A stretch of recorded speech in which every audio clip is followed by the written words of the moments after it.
Hey, everybody, welcome to Hub. I'm so glad that you're here today. See, I believe that Jesus has a specific word for us tonight.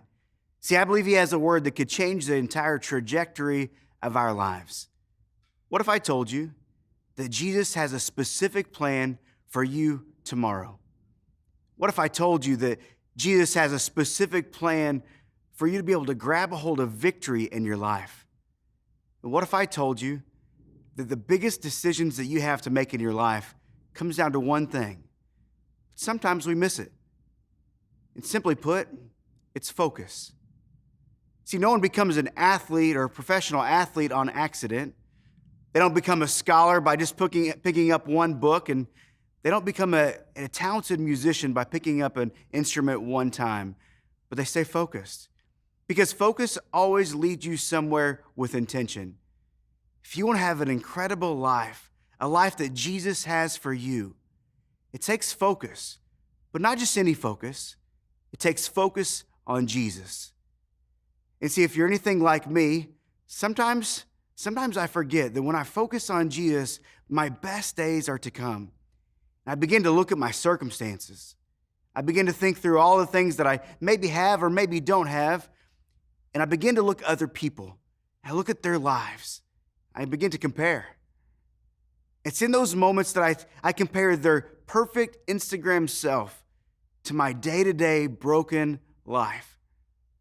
See, it's in those moments that I get frustrated and overwhelmed because I don't feel like my life lives up to somebody else's. Have you ever done that? Have you ever compared your life to that of somebody else's, whether on social media or their family? See, I don't know how that makes you feel, but for me, it makes me feel defeated. It makes me feel empty. It makes me feel like I'm always lacking something else in my life.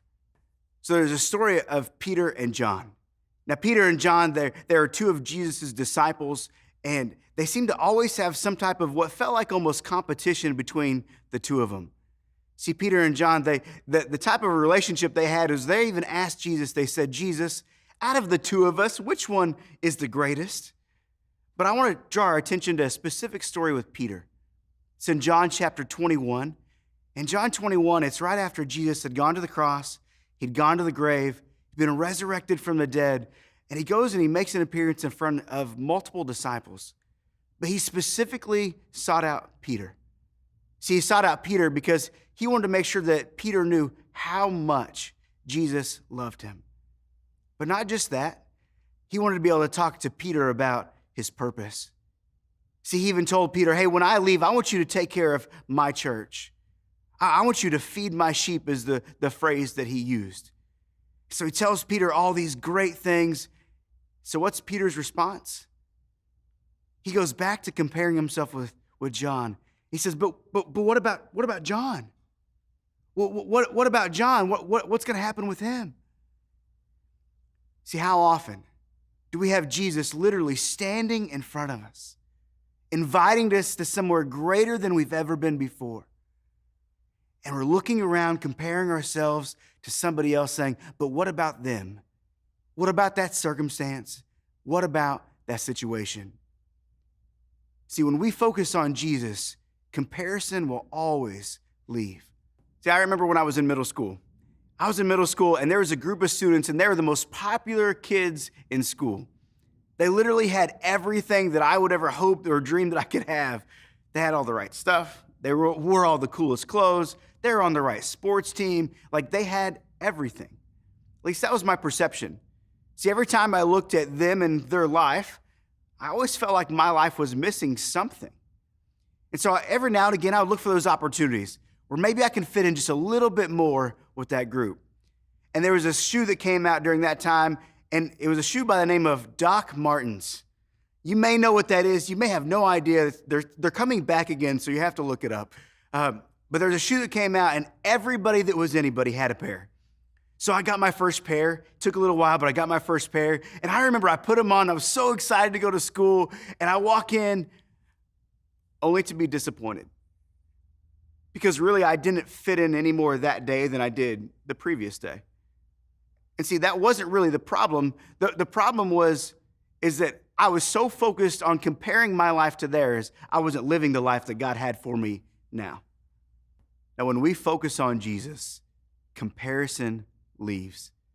See, it tells us in Hebrews chapter 12, verse 1, it says, "Therefore, since we are surrounded by such a great cloud of witnesses, let us throw off everything that hinders and the sin that so easily entangles. And let us run with perseverance the race marked out for us, fixing our eyes on Jesus, the pioneer and perfecter of faith." See, in that passage, we learn three different things from that. The first is that there's a specific race for you to run in your life. It's not the race that's just like your parents or just like your friend to your right or to your left, but there's something specific for you, something that Jesus had made for you. But we also learn in that verse that the enemy wants to do anything they possibly can to keep you from running your race, to keep you from moving forward, to stop you from fixing your eyes on Jesus. But the last thing that we learn in the passage, it says, is that when we fix our eyes on Jesus, it says that we will be able to persevere. We'll be able to run a race. See, let me take us back to the story of Peter and Jesus. In that story, we have Peter, and Jesus tells him an incredible story about what's going to take place in his life, how he's going to be the one that's going to be able to be a huge component of taking care of Jesus' church. See, Jesus knew that if Peter were to focus on John and compare his life to him, he would miss it. He would miss running his race. He would miss the fact that Peter was the one that was a huge component of starting and leading the early church. See, Peter was the one that was at Pentecost. He was the one that was preaching the gospel where 3,000 are saved in one day. See, Peter could have missed it if he didn't focus on Jesus, if he focused on John instead. See, when we focus on Jesus, comparison leaves. So in Proverbs 16:9, it says, "In their hearts humans plan their course, but the Lord establishes their steps." You see, it's saying that focusing on Jesus will make your path and your race clear in your life. It's saying that it will let you know the direction in which you are to go, that it will eliminate the distractions of comparison. Let's just think about in our lives when we begin to compare ourselves to somebody else. It shows us all the things that we want to have, all the things that we maybe don't have. But what it does is it makes us feel like we're always missing something. But it says in scriptures that when we're in Jesus, that we lack nothing. When we're in Jesus, we lack nothing. That's why in 1 John 4:17, it says, "As he is," talking about Jesus, "so we are." And what that means is that if it's true of who Jesus is, then it's also true of us if we are in Jesus. And so when I focus my eyes on Jesus instead of other people, it teaches me more about who I am. It shows me who I really am. And true contentment comes from being able to walk in who I'm really made to be. See, when contentment reigns, comparison will always leave. See, Jesus teaches us as we look to him that we are fully forgiven, that we are fully loved, that we can walk in the character and the power of the Holy Spirit. It teaches us that we have a good and loving Father. See, that's what happens when we focus on Jesus. But how do we do that? How do we actually focus on Jesus? I'm just going to give 3 practical steps for us today. The first is just to talk with Jesus. Last week, Leslie talked about how we can make space in our lives to be able to hear from Jesus and to be able to talk to him. So make space so you can learn a little bit more about who you really are. And then engage the scriptures.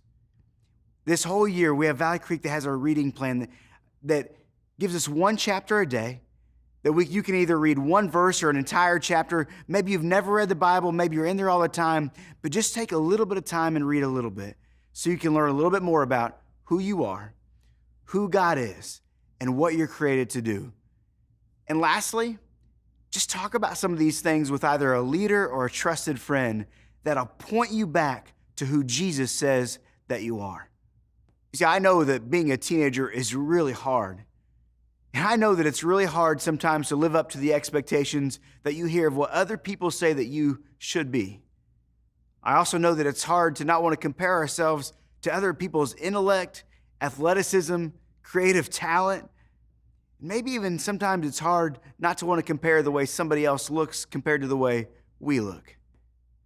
But can I just remind us of this today? It's that you were made in the image and the likeness of God Himself. So there's nothing else to add about the way that you look or the talent that you have in your life. See, what if we just took the time that we have of looking at somebody else and we just looked at Jesus and were reminded a little bit more about who we really are? And what if we began to run the race that He's given us, not somebody else, so that way we can not only have contentment, but we can run full speed to all that Jesus has for us. See, I said at the beginning that the way for us to find out which decision and which direction to make is by having focus. Because when we focus on Jesus, comparison will always leave. And that is where Jesus wants us tonight. So, what if we started taking our time to focus on Jesus, to be reminded of who we really are? And we stopped looking at everybody else running their race and started being content in who Jesus has made you to be. Because that race is a race worth running well.